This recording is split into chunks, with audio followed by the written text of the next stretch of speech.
Back to another video. Purple Political Talk here.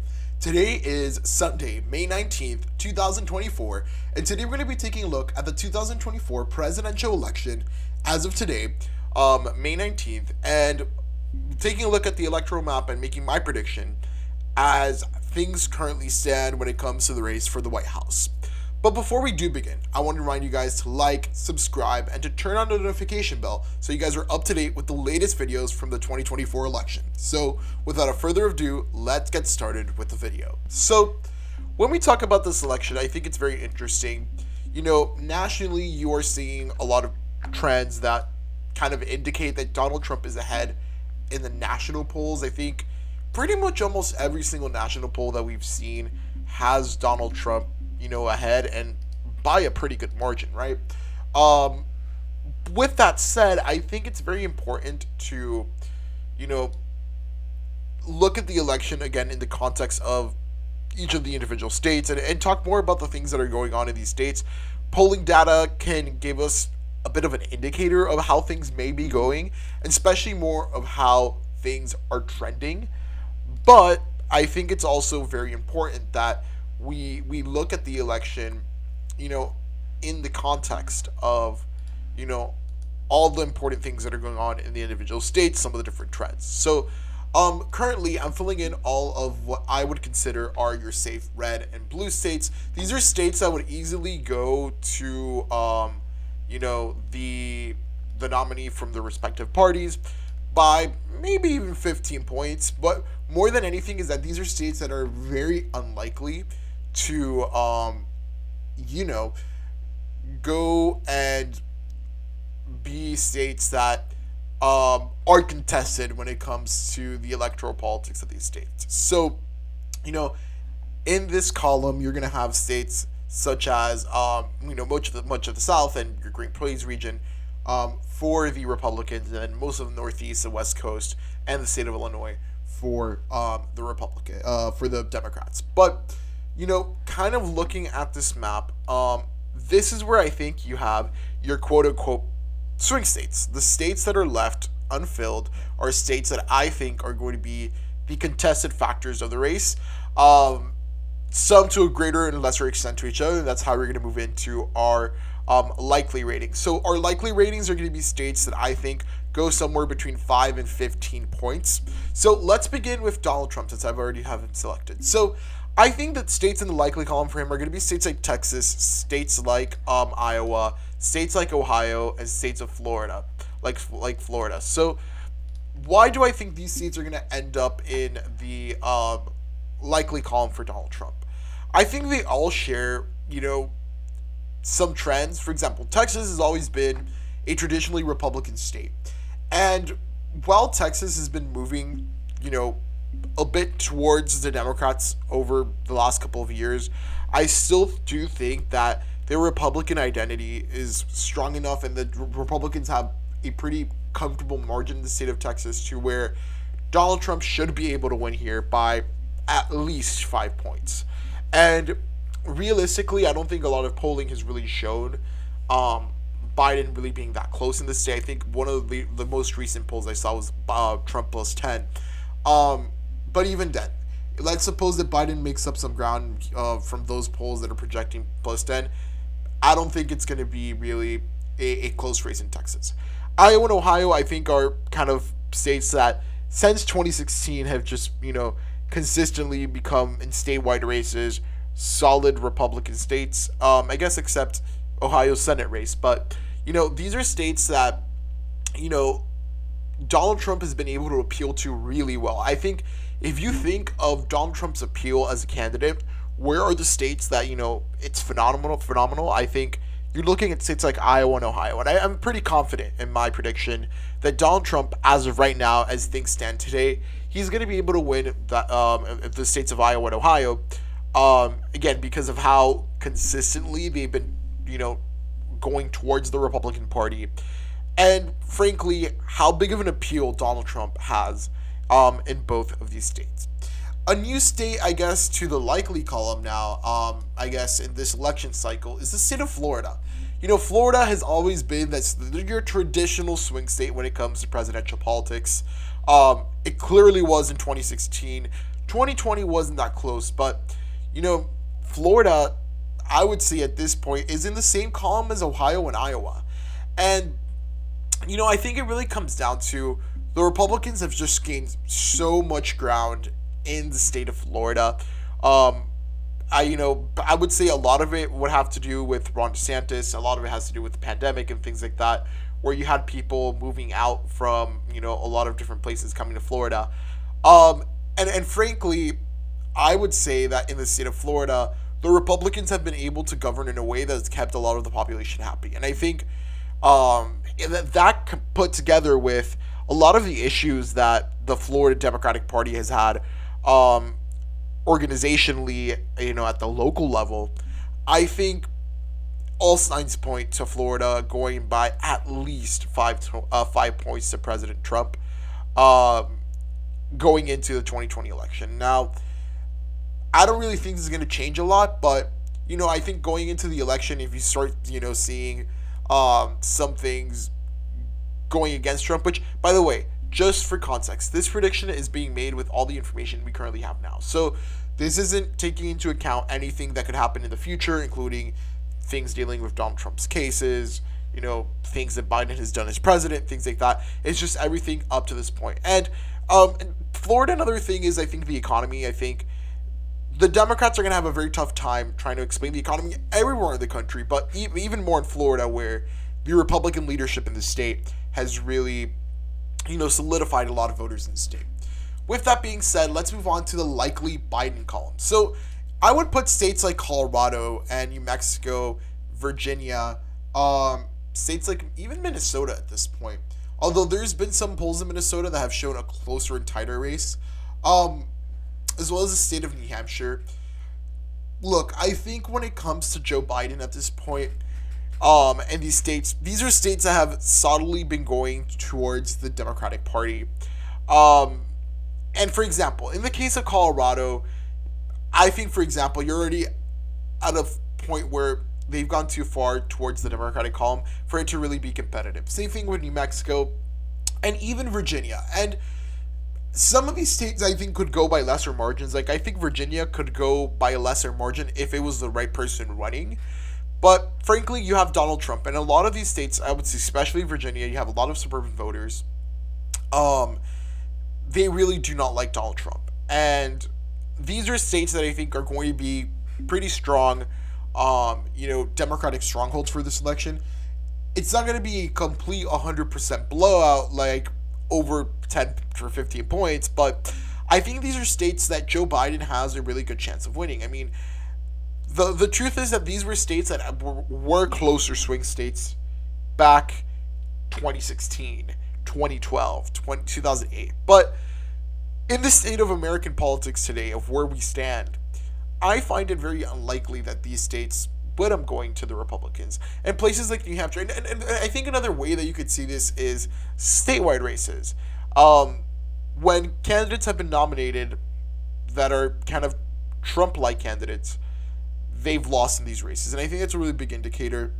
But generally speaking, these are the states that are going to be in the likely column for the, Democratic Party. I think out of these states, Minnesota's probably going to be the one that's going to go by the lowest margin, probably followed by maybe New Hampshire. I don't see Virginia being that close, neither Colorado or New Mexico, but I think these states are going to be very important for Joe Biden. He needs to win these states in order to kind of open up his path to 270. And same thing for Donald Trump with his likely states. Without winning these states, your path to 270 is almost killed. And if you're not winning these states, it's very unlikely you're winning your election. All right, so let's move on to the lean column. So for me, the lean states are states that go by under 5 points, but over your like 1 and 1.5 point range. So let's start with Donald Trump. Right now, I am pretty confident that he's going to win North Carolina by maybe a margin around 3, maybe 2 points. Joe Biden might be able to really go into the state and make some inroads with some voters, especially with a lot of the African-American population that this state does have, and some of the suburban voters in the growing suburbs. But, generally speaking, I think North Carolina has been kind of more consistently going for Republicans recently. And as things stand, I think there is enough votes, across the state to support Donald Trump. And Donald Trump has won the state now twice. And I think he could definitely do it again. And by a margin of pretty comfortably, like 2 or 3 points, which in terms of North Carolina is, a pretty decent margin considering how close this has been in, previous election cycles. Another state that I think could potentially be a lean to Donald Trump state. So by the way, I forgot to fill in the Nebraska's second congressional district. So I do think that's probably going to be likely around 5 points going for Joe Biden. But, one state that I think is very interesting is the state of Georgia. And I honestly think that Donald Trump could win this. I think Donald Trump could go into the state of Georgia and win by somewhere around 1.5 points. Now, here's the problem that Joe Biden has in the state of Georgia.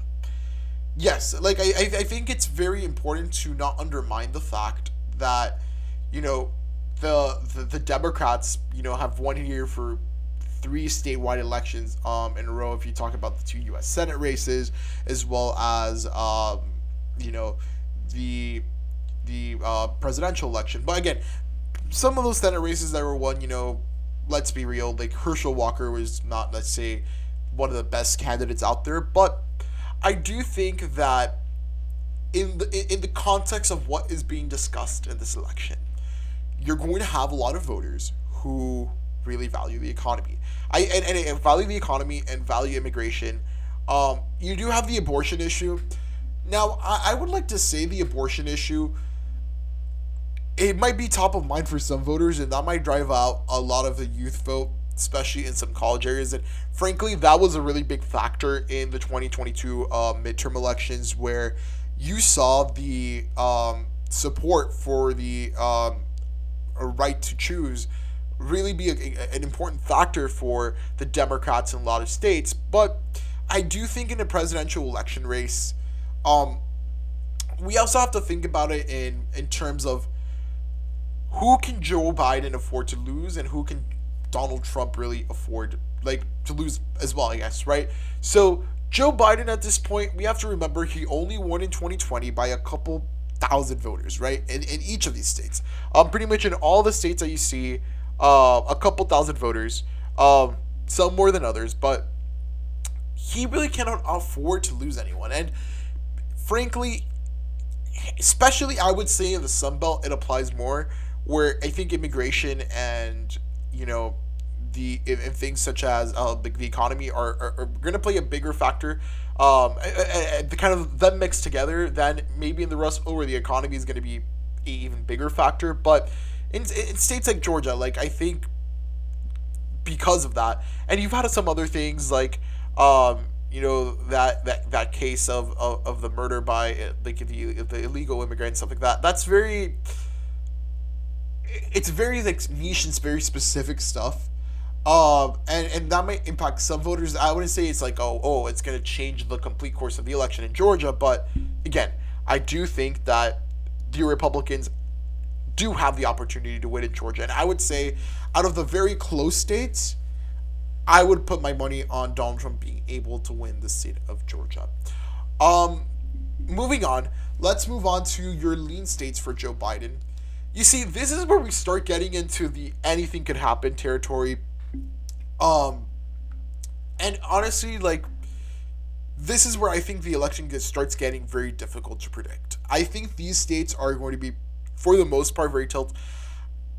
And it really depends on who you ask. If you ask some people, and even if you look at the polls, Pennsylvania, you have Trump up by 2.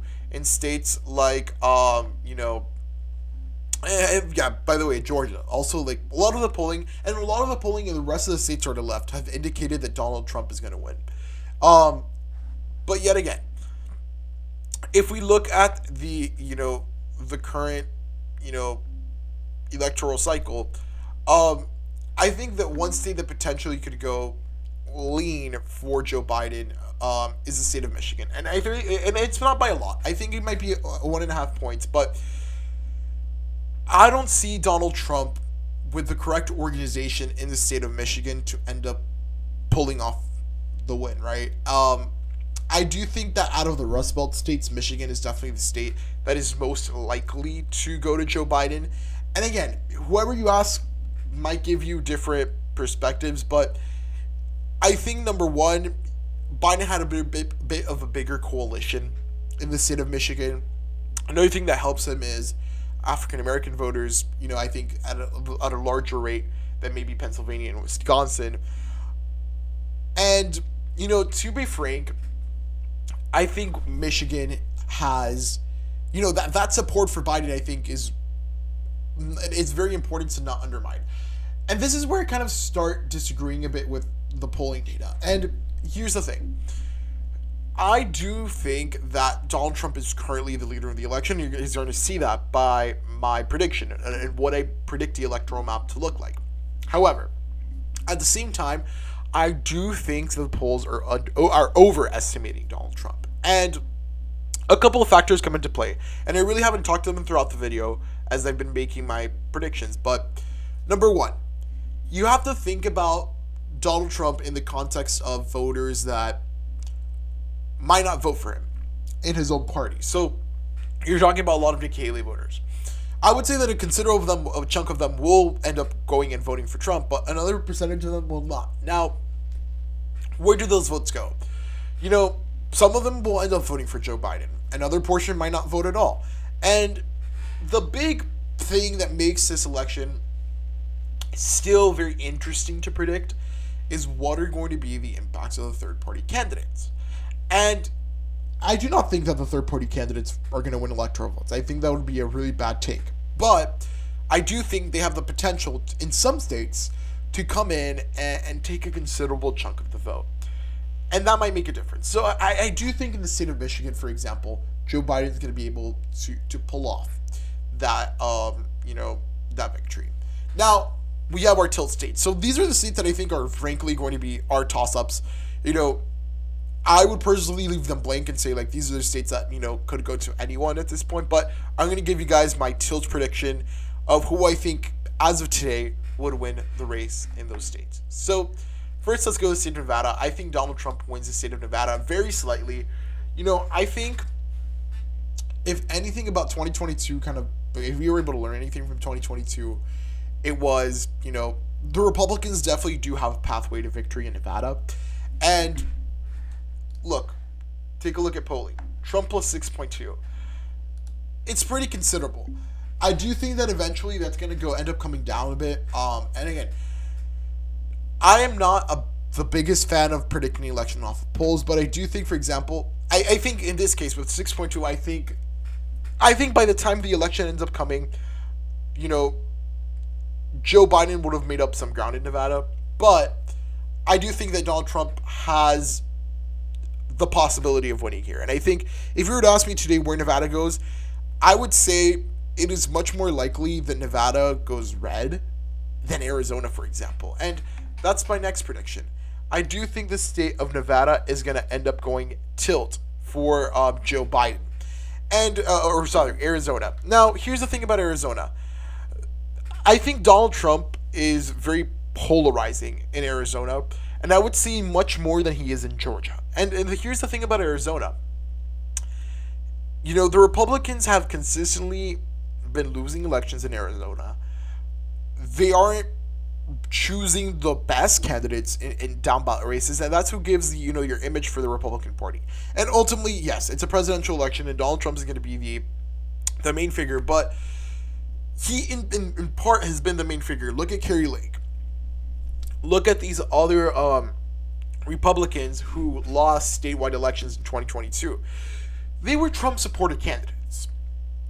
And look, I'm going to be frank with you. I think that in Arizona, you're going to have a lot of voters that are not going to end up supporting Donald Trump because of, all of the political baggage that he has. And that is what lost him the election in 2020 in the state of Arizona. And that is frankly what I think is going to cost him again in this election cycle. So, like always, you always end up back in the Midwest to see who wins the presidency. And I think as of right now, these are the two states that are going to end up deciding the presidency. If you were to ask me today, I think Donald Trump wins the state of Wisconsin. And I do think that Donald Trump ends up winning the state of Pennsylvania. Now, I think it's going to be very slight. I think that these are probably going to be, maybe a 10,000 vote race, somewhere in that margin. Maybe I'm wrong. Maybe as we get closer to the election, we see some trends and say, wow, it's been consistently, for Donald Trump or consistently for Joe Biden. But, while Joe Biden might have some appeal in these states, with a lot of the places the economy has been, and a lot of the other issues, I see the Republicans' platform being far more effective in these states than what the Democrats might be offering. And I think another big important thing we have to realize in this election, it's an election for or against Donald Trump. I think very few people, especially you're talking about independents, because I think that's another important point to make. Independents are going to be a deciding factor in this election. And them being for or against Donald Trump, because frankly, yes, some people are going to vote against Joe Biden, but I think a lot of them, a lot of people voting, it's going to be voting against the candidates, really. The people the independents that may vote for Trump, that might have been reluctant to do so in the get-go, they're probably voting against Joe Biden, and then you're voting against candidates. So with that being said, Joe Biden in a lot of these states, I think, is put in a weaker position with the incumbency and the state of the country. I think a lot of the latest polling when it comes to opinion on the track of the country, the track of the economy, and things like that, they have been very negative for Joe Biden, and they've consistently shown Donald Trump as the preferred candidate for many to be the right person, right, to lead the economy. And I think it's going to have a big impact. I do think that there is a potential that some independent voters are going to say, whoa, wait a minute, Donald Trump's cases and all these different things. But I think at the end of the day, the thing that always ends up mattering the most is the money that you have in your pocket and your general feeling of well-being in the country. And I think for a lot of voters, independents in swing states, I don't think Joe Biden, as is evidenced by a lot of the polling, has been able to offer that. So that leaves my final prediction right now as a 286 for Donald Trump and 252 for Joe Biden. Frankly, a lot of these states are really interchangeable, and I think they're going to be really tight. I would say anything up in the Midwest area, so even Michigan, Pennsylvania, and Wisconsin, completely interchangeable. Same thing with Nevada and Arizona, and even Georgia. Those 7 states are going to be crucial when it comes to this election, and honestly, anything could happen. But this is sort of where my prediction still stands. I want to hear what you guys have to say down in the comments below. Do you think that Joe Biden, for example, could win places like Georgia? Where do you think a lot of the Midwest goes? I want to hear your opinions. But yeah, thank you guys so much for watching, and welcome back to, the 2024 election content. I'm going to try to, make videos. I'm going to try doing daily posting. If not, I'm going to be doing, once every other day. But I'm really excited to be back, bringing you guys the best objective and unbiased content in election analysis. So thank you guys so much for watching. If you enjoyed the video, please remember to give it a thumbs up. Remember to like and subscribe, and to turn on the notification bell so you're up to date with our latest content. So thank you so much, and goodbye.